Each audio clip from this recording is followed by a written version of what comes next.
Okay, so this is going to be a video about Tua and his draft status, I guess. I'm not going to spend too much time talking. I'm just going to jump straight into it. An interesting development today, Rob. Guy we worked with right here at FS1, Mike Lombardi. He started. He was there when we first started at FS1. He sure was 3.5 years ago. Great guy. Yes, very good guy. I like him a lot. Obviously, very knowledgeable. He's worked with Look at the last name. All you need to do is have that last name in the NFL. Are you kidding? Are they related? Is he related to Vince?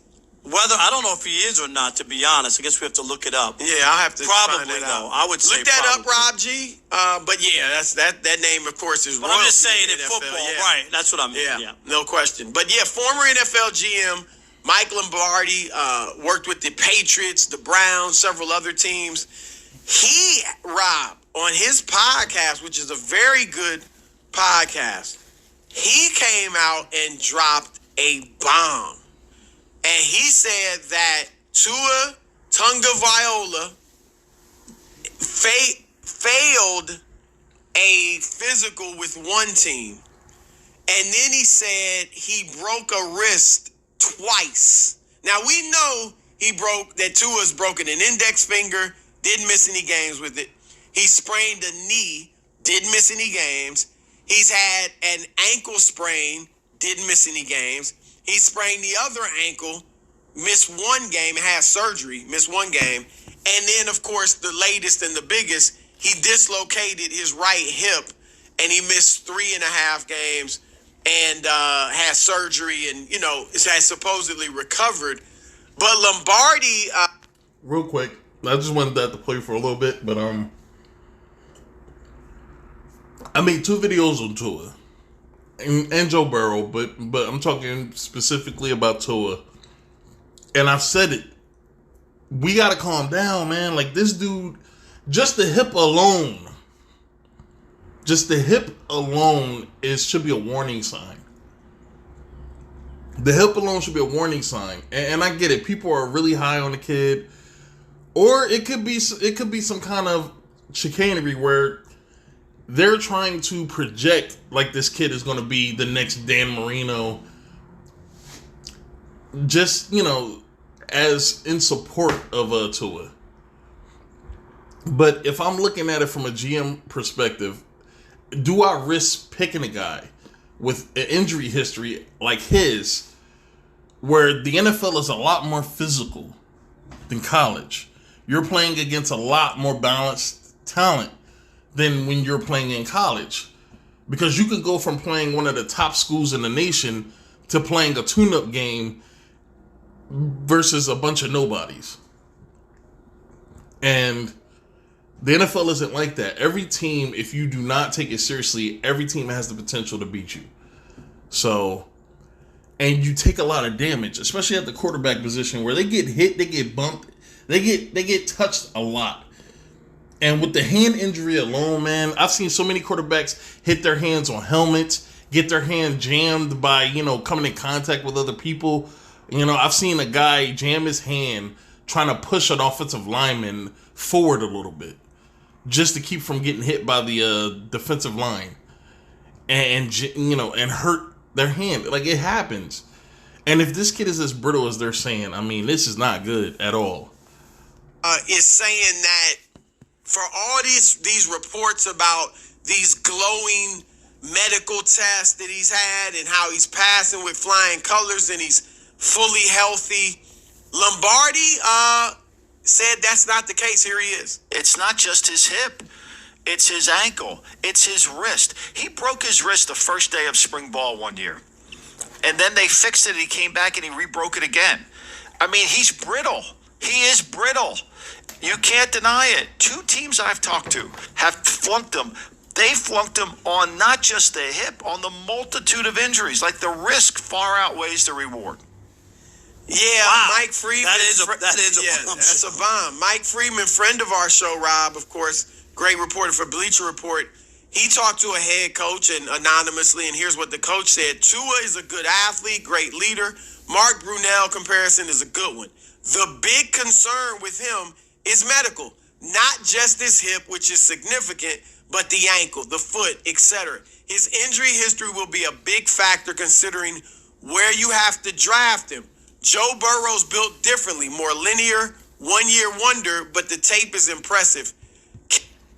Let's take a look at Rob Gronkowski, Andrew Luck. These are two outstanding players, right? But the thing that they share that they share with Tua is that they have the talent, but they also had the injury history in college. And I believe that Gronkowski, like, he had a pretty serious back injury while he was playing in college. And we all seen what happened with Andrew Luck, Rob Gronkowski, where they couldn't stay healthy. I mean, they were injured a lot. They were injured. So it doesn't bode well for Tua, especially with the extensive injury history that he has. So I'm like, calm down. It's not that crazy. Tua could be a good player. He could surprise everyone and overcome this, but to throw this kid in a ring with Aaron Rodgers and Dan Marino, and he has yet to play a game, he has yet to get drafted, it's pretty immature, man. I don't know. Can move if he has to. Clean. Shit, my bad. Not immature, premature. Sorry. Medically, if Tua had a better medical grade, then I think the league would be split with ranking between the two of those guys.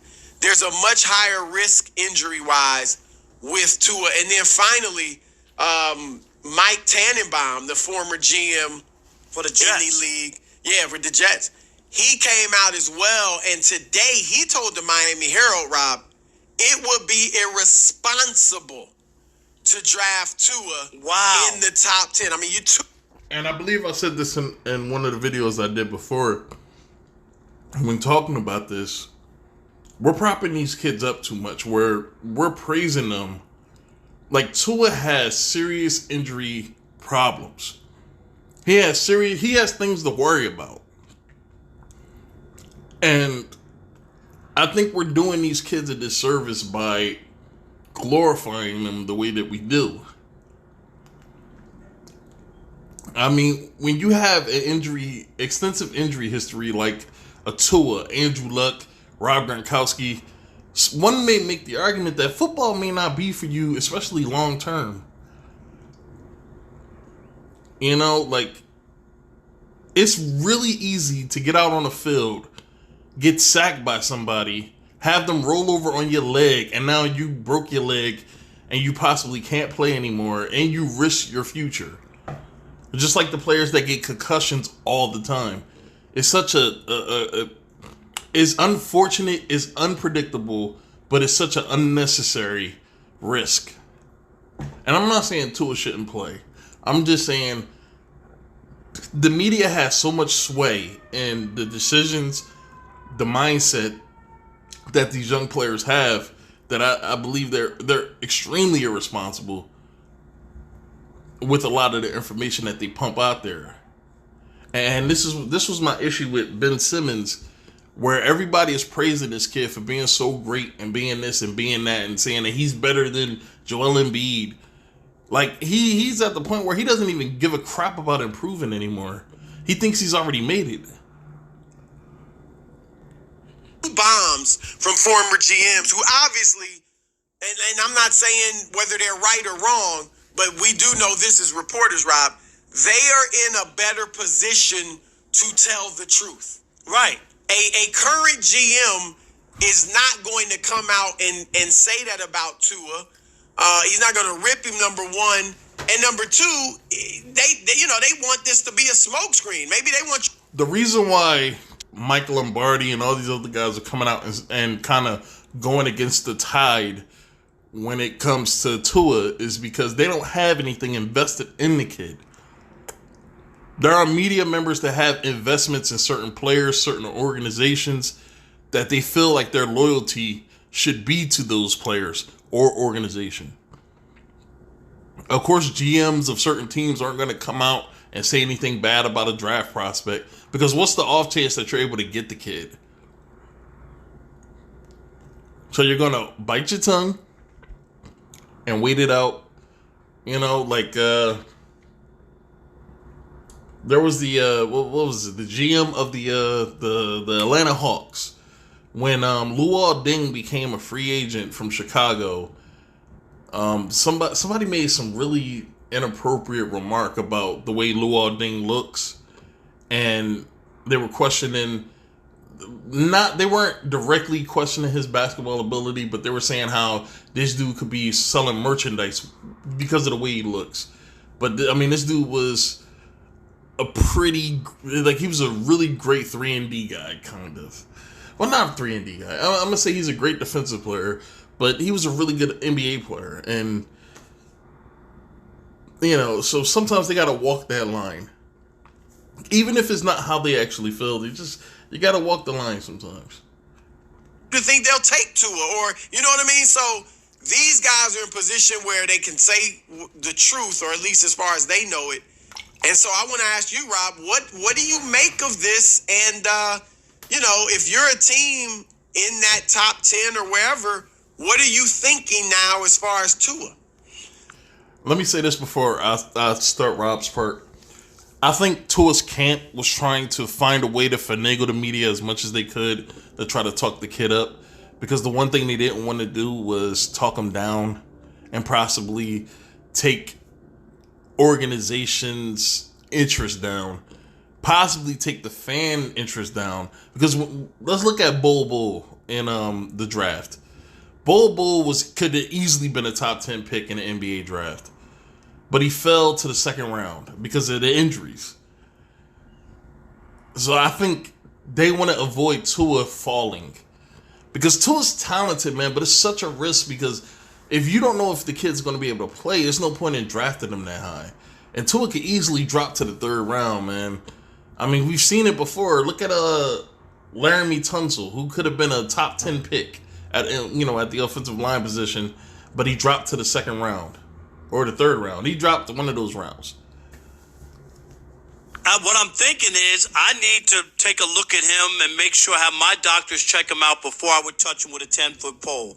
Seriously, because that's too much out there. And you're right. Sometimes it's a smoke screen, so somebody will lay off of them and then you jump and you grab them or whatever.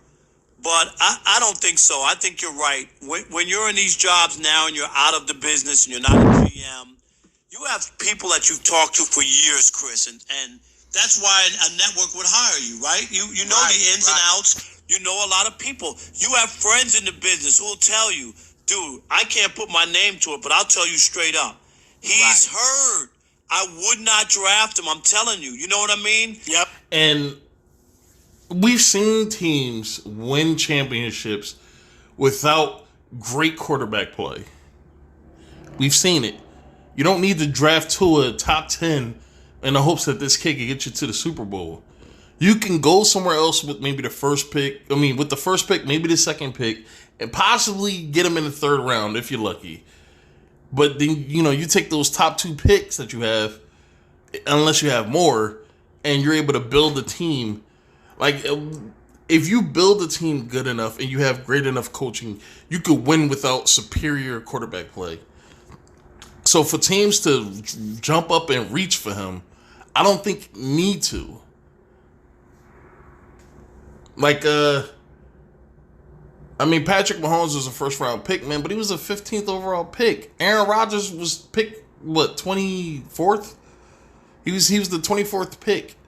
Brady was a 6th-round pick. Breeze was a 3rd-round pick. I mean, we've seen guys not get picked in the top 10 and still turn out. Look at Deshaun Watson. He could have been its first a top 10 pick, but he dropped down to the 12th pick, 13th pick, something like that. I mean, you don't have to go top 10 with him. You don't have to go top 10. You can take your time, try to fill your team out more without jumping the gun and taking this kid, because those injuries, man, those are alarming, man. Those are alarming. They can end careers. Andrew Luck should be a prime example that these GMs and the coaches and the owners need to take into consideration, because Andrew Luck, no one saw that coming right before the season started. Yep. And that's why you gotta, when you hear stuff like that from multiple people, this isn't one. And the thing that got me with Lombardi was He didn't say he failed one physical. He said he failed multiple. Right. That was the did you catch that? I He mean, said 2 teams, Yes. I believe. Yeah. I mean, you can't make that up. That's not one. You're gonna make up that 2 teams say he failed. I mean, that's hard. Here's where I'm at on Tua, Rob. Okay, this settles clearly if you put any credence into what they say, and I do. Clearly, it settles the Burrow question. It's Burrow, right? The Bengals, it's Burrow. There's no. I mean, I think it was Burrow anyway. I mean, I still have question marks about Joe Burrow, but if I had to pick one at number one, of course it's Joe Burrow. The injuries just they completely take all the luster that he has, and it eliminates it.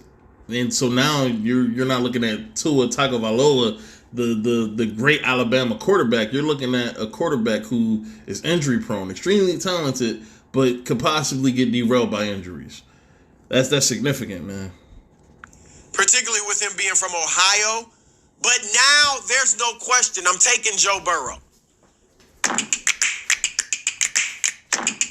All right, so that's it, man. I'm not gonna sit here through that. I hope it works out for Tua. It's not me trying to shit on the guy or anything. I just think that sometimes you have to have a level head when making decisions like this, especially when you're a GM in the NFL. I mean, you just got to take your time, but hopefully it works out, man. All right.